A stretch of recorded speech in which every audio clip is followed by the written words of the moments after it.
Hello everyone, welcome to Skill IQ और शिक्षा और अध्ययन दोनों ही चैनल्स पे आपका स्वागत है। तो बात करेंगे हम अपने इडियम्स एंड फ्रेजेस की। तो ये पार्ट नंबर 23 है। ओके, तो यहाँ पे इस पार्ट में हम 1101 यानी कि 1101 से लेके 1150 यानी कि 1150 तक अपने जो इडियम्स एंड फ्रेजेस हैं उनको कंप्लीट करेंगे। बिना किसी देरी के स्टार्ट करते हैं। Raise an alarm. Raise an alarm क्या होता है? किसी को जब चेतावनी दी जाती है, warn of a dangerous situation, जब भी किसी खतरनाक स्थिति के बारे में किसी को सचेत अवेयर किया जाता है, पहले ही उस घटना के होने से पहले ही जब किसी को अवेयर किया जाता है तो आप उसको बोलोगे रेज एन अलार्म। उसके बाद है raise the bar. Raise the bar का मतलब क्या है? To set higher goals. कहने का मतलब क्या है? ये एथलेटिक्स से आया है इडियम। और एथलेटिक्स में भी सबसे पहले अगर बात करें हम ऊंची जो कूद होती है ना, लॉन्ग जंप या फिर हाई जंप अगर हम बोलते हैं तो वो क्या होता है कि हमारा टारगेट जो है ऊपर ऊपर ऊपर ऊपर और ज़्यादा ऊपर होता जाता है। तो आप जो है अपना लक्ष्य और ज़्यादा ऊंचा करने जाते हैं उसमें, है ना। तो वो वहाँ से उठा है ये रेज द बार। बार को रेज करते रहते हैं। Rain in the same groove. Rain in the same groove का मतलब क्या है कि जब क्या होता है, मूव्ड इन हार्मनी, मतलब आपसी जो सामंजस्यता है उसकी जब बात की जाती है। देखो क्या है कि 1920 की बात है, 1920 या उसके आसपास की बात है कि जब भी कोई काम आसानी से हो सकता है उसके लिए हम यूज़ करते हैं। और 1920 के आसपास का जो डिकेड था, 30 लगा लो, 20 लगा लो, 1910 लगा लो, वो जो डिकेड थे ये दो तीन, उसके दौरान जो म्यूजिशियंस होते थे ना, जो संगीतकार होते थे, उनका जब भी अच्छा प्रदर्शन होता था उनके लिए एक वर्ड यूज़ किया जाता था। उनके लिए एक वर्ड यूज़ किया जाता था ग्रूव। ठीक है ना, है ना। ग्रूव यूज़ किया जाता था उनके लिए वर्ड, कि उन्होंने ना बहुत अच्छा, मतलब इन्होंने बहुत अच्छा प्रदर्शन एक तरीके से किया। तो उनकी जब आपसी सामंजस्य अच्छी थी, उनकी तालमेल जो है बहुत अच्छी थी, उनका तालमेल बहुत अच्छा था, तो उन वो तभी तो परफॉर्म कर पाते थे। तो मूव्ड इन हार्मनी मतलब बहुत अच्छी जब तालमेल होती है तो rain in the same groove एक तरीके से बोलते हैं उसको। ठीक है। उसके बाद है ran into. Ran into met accidentally, अचानक से जब कोई मिलता है तो रैन इनटू बोल देते हैं। रैन रियोट। रैन रियोट, रियोट मतलब आपको पता है कि दंगे उपद्रव, इस चीज़ को रियोट बोलते हैं ना। तो मैं कहने का मतलब क्या है कि जब इसका अगर ओरिजिन की थोड़ी सी बात करोगे तो कोई जानवर है, किसी जानवर के पीछे पड़ा हुआ है, या मान लो कोई जानवर है, उसका पीछा कोई शिकारी कुत्ता कर रहा है, तो उसके पीछे है ना वो पड़ा हुआ, उसका ध्यान एक तरीके से भटकाना है किसी तरीके से, या कुछ इस तरीके का करना है, तो आप जो है उसको कंट्रोल नहीं कर पा रहे हो उसके व्यवहार को, है ना।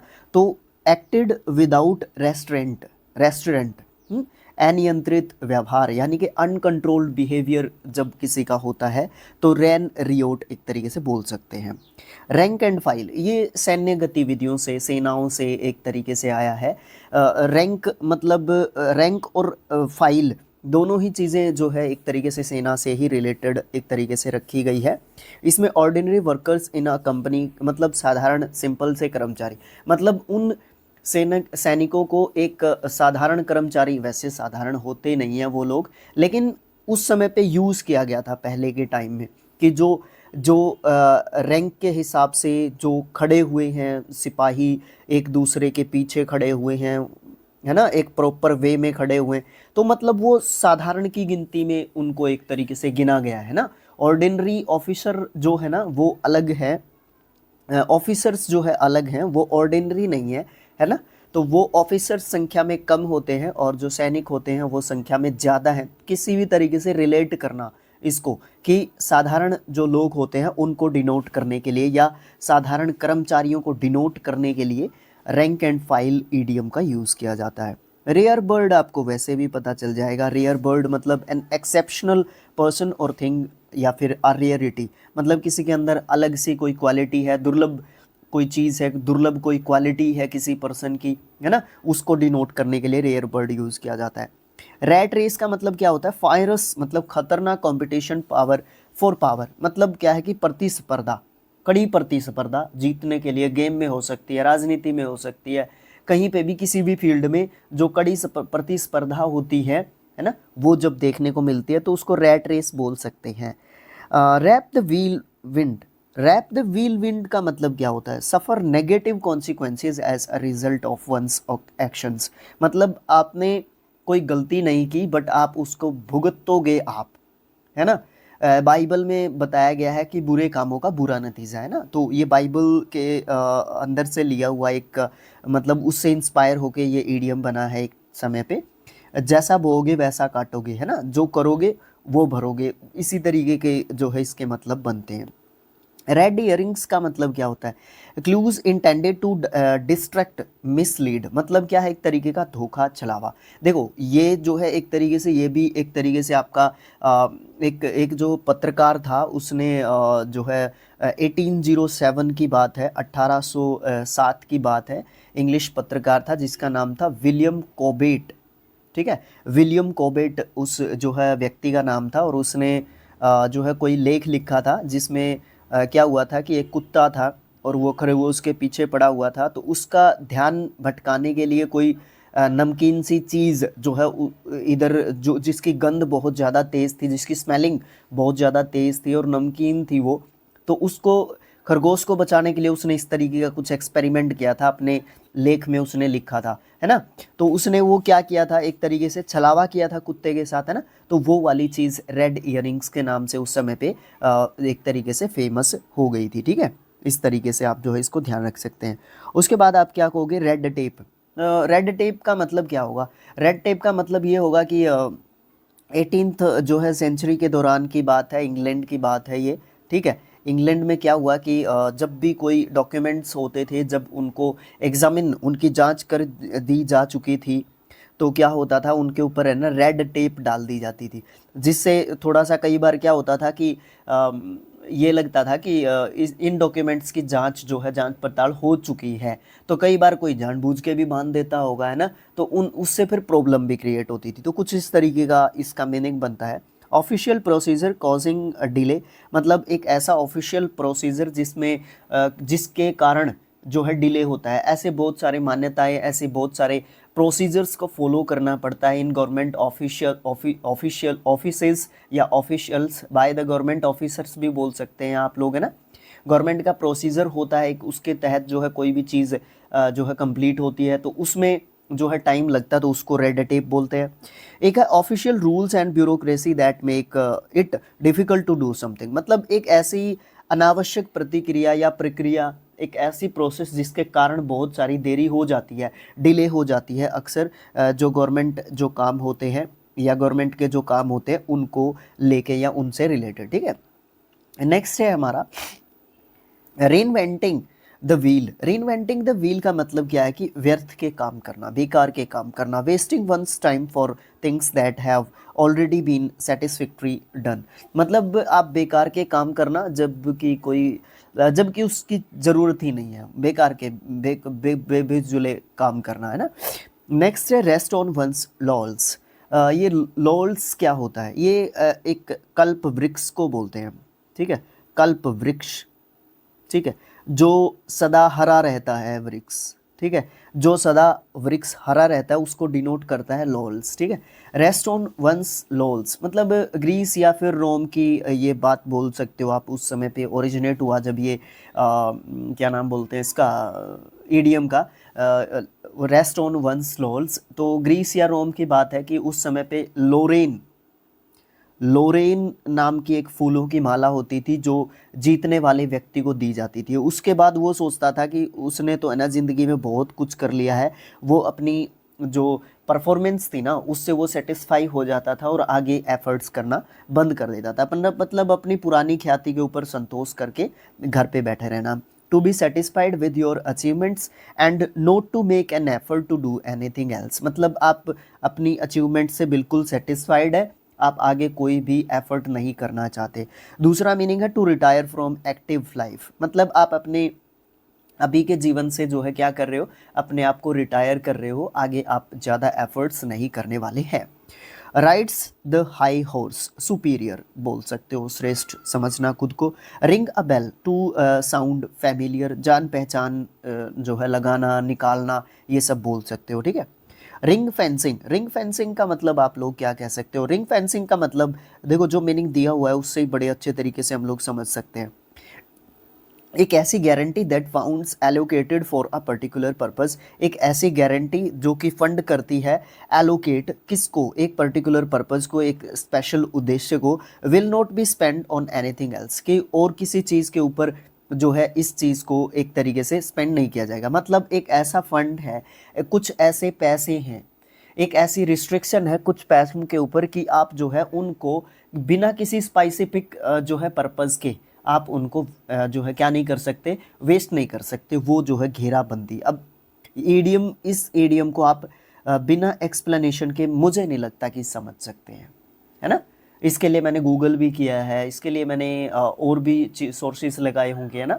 तो मुझे भी ये ध्यान में रहेगा। मेरा कहने का मतलब यहाँ पे ये है कि मैं महान नहीं हूँ, महान है आप लोग जो मुझे देखते हैं सुनते हैं, है ना। आप लोग महान हैं, आप लोग हैं तो मैं हूँ, नहीं तो मैं कब का बंद कर चुका होता स्किल IQ या फिर अपना जो सोशल मीडिया अकाउंट है उसको। सोशल मीडिया मुझे कतई भी पसंद नहीं है, बट यहाँ से हमें नॉलेज भी मिलता है। ऐसा नहीं है कि यहाँ से न्यूडिटी या बेकार के फालतू के शॉर्ट वीडियोस या फिर लॉन्ग वीडियोस, जो भी टाइम पास करता है, व्लॉग्स, इस तरीके व्लॉग से भी बहुत कुछ हमें सीखने को मिलता है। वो लाइव आएंगे तब हम लोग इस तरीके की बातें करेंगे, बट हमें टाइम पास नहीं करना है यहाँ पे। एक एक मिनट आपका इम्पोर्टेंट होता है और मैं ये सोचता हूँ कि उसमें आपको वैल्यूएबल कंटेंट दिया जाए, बजाय की बातों के लिए हम लोग लाइव आके बात कर लेंगे आप लोगों से, ठीक है।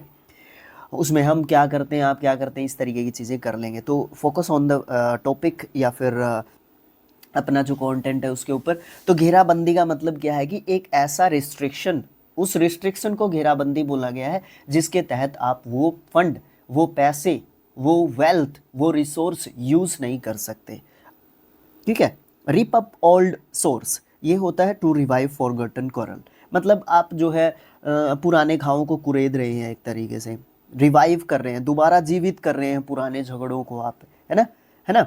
उसके बाद rise A phoenix, rise like a phoenix, इसका मतलब होता है टू बिकम सक्सेसफुल अगेन, आप एक बार असफल हो चुके हैं। फॉर एग्जाम्पल आपके सामने है स्किल IQ, आपके सामने है 18 नवंबर 2022 को skill IQ education and skill IQ 2.0 delete हो चुके हैं। नाउ अ डेट आप जो है रियलाइज़ करें 6.6 के सब्सक्रिप्शन स्किल IQ के हो चुके हैं। इसका अल्टरनेट चैनल है शिक्षा और अध्ययन, जिस पे मैं सेम वीडियोस डाल रहा हूँ फिलहाल। तो कुछ अलग भी हैं लेकिन सेम ही हैं, लगभग सेम है, ऑलमोस्ट सेम वीडियोस हैं। तो वो भी उठने की कोशिश कर रहा है, 300 के अप्रोक्स उसके सब्सक्राइबर्स हो चुके हैं, है ना। उस पर फोकस नहीं होके ज़्यादा फोकस यहाँ पे रहता है, ब्रांड नेम यही है अपना, ठीक है, स्किल IQ एजुकेशन। तो आप लोग उसके ऊपर राइज कर रहे हैं हम लोग दोबारा से, है ना। तो राइज लाइक ए फोनिक्स मतलब आप फिर से जो है सफलता प्राप्त करने की कोशिश जब करते हो, to emerge with a new life, है ना, दोबारा से उगना, दोबारा से जन्म लेना। Rise the occasion, rise to the occasion so you can deal with a situation successfully, आप अपने आप को, अपनी जो योग्यता है उसको एक तरीके से आप क्या करते हो, साबित करते हो, एक्सप्रेस करते हो अपने आप को कि मैं जो हूँ, मैं ये हूँ, असली जो मैं हूँ वो ये हूँ। वैसे मैं नाम का कोई शब्द नहीं होना चाहिए, but in some situations we can define ourselves, है ना। हम अपने आप को जब डिफाइन करते हैं तो उस समय पे आई का यूज़ करना ही पड़ता है ना, कई बार करना पड़ता है। उसके बाद है rises with a lark, rises with the lark very early, मतलब बहुत जल्दी उठना। ये लार्क नाम का एक आप ये बोल सकते हो कि हमारे जो है मेन जो हमारे बहुत सारे पोइट्स हुए हैं ऑल ओवर द वर्ल्ड, उनमें से एक है विलियम शेक्सपियर जी। उनकी एक कविताएं हैं, उनकी कविताओं में एक लाख नाम के पक्षी का उन्होंने जिक्र किया है कि जो कि सुबह से जिसका ज़्यादा जुड़ाव होता है वो ज़्यादा जल्दी उठ जाता है, और जब वो ज़्यादा जल्दी उठ जाता है तो वो ज़्यादा जल्दी सोएगा भी। तो जब ज़्यादा जल्दी उठता है उसको कहा गया है राइजेज विद द लाख, आप जो है राइज करो लाख के साथ, है ना, लाख के साथ उठो आप लोग, है ना, और अपने कामों पे लग जाओ, अपने कामों को कॉन्टिन्यूटी दो, है ना। तो तभी तो ज़्यादा जो है चीज़ें पॉसिबल रहेंगी हमारे लिए। ओके, ठीक है जी। रोल बैक, रोल बैक का मतलब क्या होता है? टू रिड्यूस, लिमिट, डिक्रीज और डिवैल्यू, मतलब पीछे खदेड़ना एक तरीके से, अपनी वैल्यू डिक्रीज होना, लिमिट जो है हमारी एक सेट हो जाना, अपने आप को डिक्रीज करना, डी वैल्यू करना, ये सब जो है हम लोग बोल सकते हैं। रोल अप योर स्लीव्स, आप स्लीव्स को रोल अप कर, आपको गुस्सा आया हुआ है, आप एक तरीके से वो करते हैं, लेकिन यहाँ पे स्लीव्स को ऊपर करने का मतलब क्या है? रोल अप योर स्लीव्स का मतलब क्या है? हिंदी में देखो क्या लिखा हुआ, कमर कसना, मतलब get ready to do something difficult, एक ऐसा काम करने के लिए आप रेडी हो गए हो जो कि बहुत ज़्यादा डिफिकल्ट है। दुनिया की नज़र में हो सकता है डिफिकल्ट है, आपकी नज़र में भी हो सकता है डिफिकल्ट है, बट आप उस काम को करने जा रहे हैं, you are ready to do that work, है ना। रूट एंड ब्रांच, कंप्लीटली पूरा, है ना, हॉल।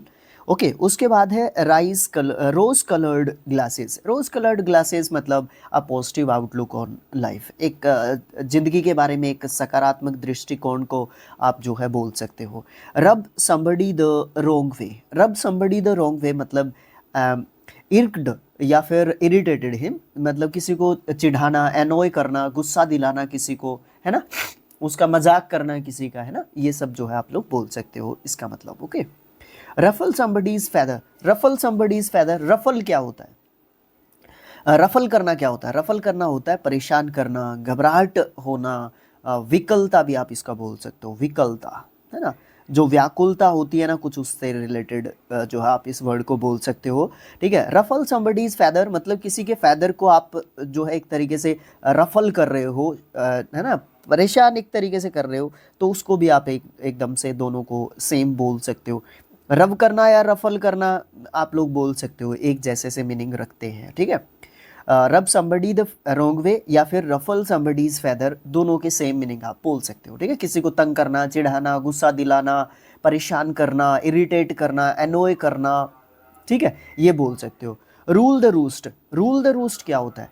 रूल द रूस्ट का मतलब होता है, रूल द रूस्ट का मतलब होता है एक ऐसा 15th सेंचुरी की बात है ये, और इसमें एक मुर्गा होता है, उसके पास बहुत सारे ऑप्शंस होते हैं कि मुर्गियां उसके पास बैठना चाहती है, बट उसकी मर्जी है कि वो किस मुर्गी को मौका देगा अपने पास बैठने का, कुछ इस तरीके का ओरिजिनेशन इसका बनाया गया, मतलब उसका डोमिनेंस है, टू डोमिनेट या फिर मेक ऑल द डिसीजंस या फिर इनकम्प्लीट कंट्रोल, के उसके हाथ में है, वो किसको बोलेगा कि मेरे पास आके बैठ सकती है वो मुर्गी, है ना, वो वाली चीज़ है, नोट लड़की, इट्स मुर्गी। ओके, उसके बाद है रन डाउन, क्रिटिसाइज, क्रिटिसाइज मतलब आप समझ ही गए, इसका कोई खास बात नहीं है। रन इनटू, इनकर्ड, इनकर्ड का मतलब क्या होता है? ये एक एडजेक्टिव वर्ड होता है और इसका मतलब ये होता है कि आप जो चीज़ खुशी ना दे, जो चीज़ परेशान करती हो, जो चीज़ दुखी एक तरीके से करती हो, है ना। रन इनटू मतलब आप एक ऐसे फेज से गुजर रहे हैं जो आपके लिए डिफ़िकल्ट है या फिर ऑड सिचुएशन से आप लोग जो है एक तरीके से गुजर रहे हैं। रन इनटू रफ वेदर, ये भी कुछ इसी तरीके का आप लोग बोल सकते हो। एक्सपीरियंस डिफिकल्टीज, है ना, दोनों का सेम मीनिंग बोल सकते हो, रन इनटू या run into rough weather. Run out of steam, run out of steam का मतलब टू लूज इम्पेटस और enthusiasm and stop doing something, मतलब आपका जो आपके अंदर आपने कोई काम स्टार्ट किया था और आपने वो काम बड़े उत्साह के साथ जीलट होके, काफ़ी एंथुथियास होके आपने उस काम को स्टार्ट किया था, but you are not able to do या you are not, you want to discontinue this work at present, है ना, अभी आप उसको डिसकंटिन्यू करना चाहते हैं because circumstances are not in your favour, है ना, तो इस तरीके से आप जो है चीज़ों को करना चाहते हो। तो आपका जो इम्पेटस है, मतलब जो उत्साह है या एंथुथियाज्म है, वो एक तरीके से क्या हो गया, ख़त्म हो गया। ये वर्ड जो है ना अच्छे तरीके से ध्यान रख लेना, ये बड़ा इम्पोर्टेंट वर्ड एक तरीके से हो सकता है in vocabulary section, spelling test important है। ठीक है, पार्ट ऑफ स्पीच इसका एडजेक्टिव रहेगा, जो खुशी ना दे, दुखी करने वाला, सॉरी प्रोत्साहन या फिर क्रियाशीलता बनाए रखना, बढ़ाए रखना, इस तरीके का इसका मतलब यहाँ पे रहेगा। ठीक है, उसके बाद क्या है, उसके बाद नेक्स्ट है 132 या 1132 बोल दो इसको, ठीक है। और इसका मतलब है ये क्या रह गया बीच में, ये रह गया सेल, ठीक है। Sail close to the wind, अब आप सेलिंग करने जा रहे हैं और विंड आई हुई है और समुद्र में आप हैं, तो आपके लिए बहुत ज़्यादा गलत सिचुएशन है ना। Do something that is dangerous और इवन इलीगल, या तो कोई इलीगल काम करना या कोई खतरनाक काम करने आप जा रहे हैं। उसके बाद सैलड डेज, ये विलियम शेक्सपियर की जो है पोइम्स से निकल के आया है, और उसमें एक नाटक था उनका 1606 में उन्होंने लिखा था। उस नाटक का नाम था एंटनी एंड किलपेट्रा, ठीक है, एंटनी एंड क्लीपेट्रा। एक आपने है ना जूलियस सीजर नाम का एक कैरेक्टर सुना होगा, ठीक है। ये उसमें फीमेल कैरेक्टर था इस नाटक में, है ना, जो कि 1606 में लिखा गया था बाय विलियम शेक्सपियर, ठीक है। तो उसमें जो है इसके बारे में बताया गया, और उस टाइम पे है ना इसमें एक्चुअली बात क्या की गई थी कि जूलियस सीजर के द्वारा अपने आप को एक सैलेड के रूप में दिखाया गया था। सैलेड मतलब सलाद के रूप में नहीं भैया, उसने है ना अपने आप को दिखाया था कि जब मैं एडोलेसेंट थी या जब मैं यंग थी तो किस तरीके से थी मैं, मतलब जैसे सैलेड है वो थोड़ा सा क्या रहता था, क्या रहता है, मतलब जैसे फ्रेश रहता है, इस तरीके की चीज़ों के बारे में वो सोच रही थी। तो सैलेड डेज मीन्स उस टाइम पे लगाया गया कि मतलब अपने यौवन के टाइम को या एडोलेसेंस जो एज है ना उसको जो है एक तरीके से रिमेंड करना, या फिर आप लोग ये बोल सकते हो कि उस एज को, उस टाइम को जो है एक तरीके से याद करना, ठीक है। सैलेड डेज मतलब एडोलेसेंस से रिलेट किया गया। Salt of the earth, salt of the अर्थ का मतलब क्या होता है? सॉल्ट ऑफ द अर्थ का मतलब है गुड, रिलायबल, ऑनेस्ट पर्सन, ठीक है, विश्वसनीय, ईमानदार, बिल्कुल विश्वसनीय, ईमानदार, अच्छा जो है व्यक्ति को डिनोट करता है salt of the earth. Saved by the bell, saved by the bell मतलब saved at the last moment, मतलब अंतिम क्षण में एक तरीके से बच गया, बाल बाल बचा, जो ईडियम एक तरीके से हिंदी में मुहावरा हम लोग यूज़ करते हैं, वही कुछ इस तरीके से यूज़ कर सकते हो। So through, so through, detached, detached मतलब पूरा भेद खुल जाना, पता चल जाना, ये जो है आप लोग बोल सकते हो। मतलब सो थ्रू का मतलब एक ऐसा भेद, एक ऐसा गुप्त रहस्य जिसको छुपाने की कोशिश की गई, बट लास्ट मोमेंट वो जो रहस्य है ना वो छुप के रह नहीं सका और वो ओपन हो ही गया, ठीक है। स्केप गोट्स, स्केप गोट्स होता है पनिश्ड फॉर अदर्स मिसडीड्स, मतलब बलि का बकरा, दूसरों के लिए जो है खुद को सजा बनना, ठीक है। पंजाब के फेमस सिंगर थे एक सिद्धू मूसेवाला, है ना, तो उन्होंने एक गाना भी गाया था इस नाम से, आपको मिल जाएगा यूट्यूब पे सर्च करेंगे तो, स्कैप गोट, ओके, बाय सिद्धू मूसेवाला। तो इसमें क्या होता है, इसका मतलब क्या होता है कि किसी ने कोई गलत काम किया और उसके लिए जो है किसी दूसरे व्यक्ति को उसके लिए सज़ा मिली, तो वो स्कैप गोट होता है, एक तरीके से बलि का बकरा। Second to none, second to none क्या होता है? सेकंड टू नन जो है विलियम शेक्सपियर का एक और जो है नाटक जो है उससे लिया गया है, जिसका मतलब क्या था, कॉमेडी और कॉमेडी और इवांस, इस तरीके का कुछ ये नाटक था, और उस नाटक से इसको एक तरीके से उठाया गया है, वहाँ से जो है लिया गया है। 16th सेंचुरी की एक तरीके से ये बात है, ठीक है। तो अगर बात करोगे सेकंड टू नन की, इसमें क्या है कि किसी से कोई कम नहीं है, एज गुड एज और बेटर देन ऑल अदर्स, ये जो है बात उस समय पे कही गई थी, उस नाटक में कुछ इस तरीके का था, है ना। तो मैं किसी से कम नहीं, कुछ इस तरीके का था इस नाटक में, ओके। तो उस चीज़ को लेके कहा गया था। See eye to eye, see eye to eye, be in full agreement या फिर अग्री विद ईच अदर, मतलब आप दो साथी हो, आप दो मित्र हो, आप दो बिजनेसमैन हो, आप दोस्त हो, आपकी आपस में अच्छी बनती है, तो आपका अच्छा एग्रीमेंट, एक दूसरे को आप अच्छे तरीके से समझते हो, एक दूसरे की जो बातें हैं उनको अच्छे तरीके से समझते हो, तो उसको आप सी आई टू आई में जो है गिनते हो, okay. See the light of day, see the light of day, become publicly known, मतलब क्या है कि बिल्कुल लोगों की नज़र में पहुंच गई है वो चीज़, सब लोग उसके बारे में जानने लग गए हैं, सब लोगों को उस चीज़ के बारे में बड़े अच्छे तरीके से पता चल गया है, ओके, ये वाली चीज़ बोल सकते हैं। Selling like hot cakes, selling like hot cakes का मतलब क्या है? यहाँ पे सेलिंग लाइक हॉट केक्स का मतलब होगा to have a very good sale या फिर टू सेल क्विकली। मतलब क्या है कि आपकी जो है अच्छी बिक्री हो रही है, शॉप वगैरह है वहाँ पे, वो जो शॉप है ना वो अच्छी चल रही है, ये जो है आप एक तरीके से कह सकते हो। Send him packing terminate his services, मतलब कहने का ये है कि इसको है ना पैकिंग करने के लिए भेज दो और इसको ये बोलो कि ये आज के बाद यहाँ पे नहीं आए, पैकिंग करे और घर पे निकल जाए अपने पे। मतलब किसी को टर्मिनेट करना जॉब से या सर्विसेज से, उसकी सर्विसेज से किसी को टर्मिनेट करना या नौकरी से उसको निकालना। Separate the wheat from the चाम, है ना, from the chaff, sorry chaff, चाम नहीं चाफ।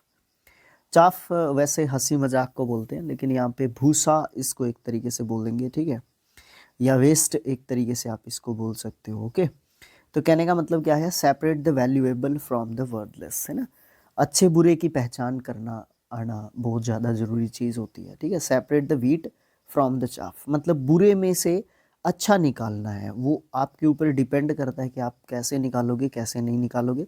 परखने की नज़र, जांचने की नज़र आपकी होनी चाहिए। To separate the valuable from the worthless, okay, worthless में से आपने वैल्यूएबल निकालना है। Set at liberty to release मुक्त करना, मतलब किसी को आज़ादी देना, मुक्त करना एक तरीके से बोल सकते हो। सेट फोर्थ का मतलब होता है एक्सप्लेन्ड, किसी के बारे में और ज़्यादा बताना, वर्णन करना, एक्सप्लेन करना, व्याख्या करना, ये सब बोल सकते हो। Set the record straight, give a correct account, सही विवरण देना, सही सही बात बताना, ठीक है। रिकॉर्ड को स्ट्रेट रखना, ठीक है ना, कोई भी आप अपना निमोनिक्स लगाएं, है ना, कुछ भी आप अपना ट्रिक लगाएं। मुझे ऐसा लगता है कि ट्रिक्स वगैरह जो होती है ना वो थोड़ा सा कॉम्प्लिकेट कर देती हैं, क्योंकि हर चीज़ को आप लोग ट्रिक के साथ याद करोगे, दिस इज़ नॉट गुड। शायद शायद मेरे हिसाब से अच्छा नहीं होता है।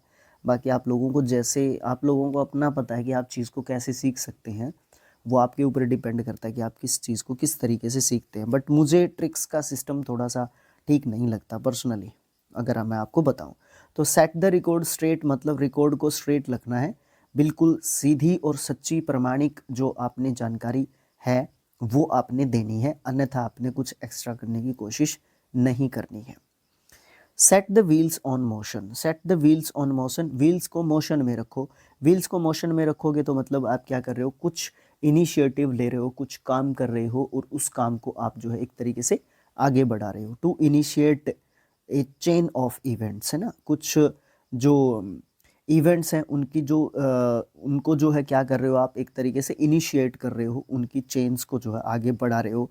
स्टेप बाय स्टेप जो है चीज़ों को आप जो है आगे करते जा रहे हो। Set their face against, opposed strongly, मतलब दृढ़ता के साथ जो है आप किसी चीज़ का, किसी बात का खंडन करते हो, विरोध करते हो, ये सब आप बोल सकते हो। उसके बाद है शेक ऑफ फॉरगेट या फिर to get rid of. Get rid of के बारे में हम लोग पहले भी बात कर चुके हैं कि इसका मतलब होता है किसी भी डर से निजात पाना, किसी भी डर के ऊपर काबू पाना। ओके, आप गेट रीड ऑफ बोलोगे। शेक ऑफ, शेक वैसे क्या होता है, वैसे सेकिंग करना मतलब कंपन एक तरीके से करना, है ना, या फिर फॉरगेट करना, भूल जाना, है ना। भूल जाना नहीं कहूँगा मैं, इसका ये अच्छा मीनिंग कहूँगा to get rid of. Okay, किसी भी डर के ऊपर जो है एक तरीके से निजात पाना, उसके ऊपर काबू पाना। शार्प एज ए टैक, टैक का मतलब कील बोल सकते हो आप लोग, ठीक है, कील। टैक का मतलब क्या होता है, कील, कील बोलोगे, ठीक है। ये 1800 के मिडिल टाइम के दौरान की जो है बात है, 19th सेंचुरी बोलेंगे क्या इसको, ठीक है, 19th सेंचुरी के मिडल की बात है। 1800 से 1850 के आसपास की बात है कि उस समय पे जो है ये ईडियम थोड़ा सा फेमस हुआ था। और इसका मतलब क्या है, इसका मतलब है कि शार्प एज ए टेक, मतलब मेंटली एक्टिव पर्सन के लिए इस तरीके की बात कही गई थी, बहुत ही बुद्धिमान व्यक्ति के लिए एक तरीके से ये बात की गई थी, ठीक है। मतलब जो कील होती है जो, ठीक है, वो जो है आसानी से ठुक जाती है, ठीक है ना, आसानी से ठुक जाती है, उसके ऊपर थोड़ी सी चोट लगाओ तो वो जो है आसानी से ठुक जाएगी एक तरीके से, है ना। तो वो बुद्धिमानी का प्रतीक एक तरीके से उस कील को माना गया है। ओके, तो ऐसा यहाँ पे बोला गया, ठीक है। तो इस तरीके से अपना पार्ट नंबर आप बोलोगे क्या, पार्ट नंबर आप लोग बोलोगे ये हमारा आई थिंक 23rd है, ठीक है। तो नेक्स्ट जो पार्ट होगा ना 24th होगा, जिसमें हम लोग 1151 से लेके 1200 तक 1200 तक कंप्लीट कर चुके होंगे। रिकॉर्ड मैंने इस वीडियो को कर लिया था, आपने देखा होगा कि 1133 पे कट आया है, वहाँ पे ब्लैक आ गया था कुछ, ठीक है। तो वो ब्लैक ब्लैक सा आ गया था ना, वो यहाँ पे कुछ ये स्क्रीनशॉट देखिए, अभी ना लग जाए मेरे से ये स्क्रीनशॉट वाला कुछ हो गया और वो वीडियो है ना उसके बाद पूरा ब्लैंक हो गया, और इसको मैंने दोबारा से रिकॉर्ड किया है और फिर मैंने पार्ट 2 ऐड करके नेक्स्ट डे, आपको पता है कि टाइम का थोड़ा सा चलता ही है हमारे साथ, ठीक है। तो उसको नेक्स्ट डे मैं इसलिए अपलोड कर रहा हूँ, ठीक है। तो ये चीज़ समझने की है यहाँ पे, ओके। तो चीज़ें ऐसी चलती हैं आपके साथ, ओके। तो देख लो 24 घंटे से भी प्लस का टाइम लग गया मुझे इसको दोबारा रिक्रिएट करने में, ओके। और इस तरीके की चीज़ें आपके साथ कभी भी हो सकती है, मतलब प्रॉब्लम्स आती हैं, ठीक है ना।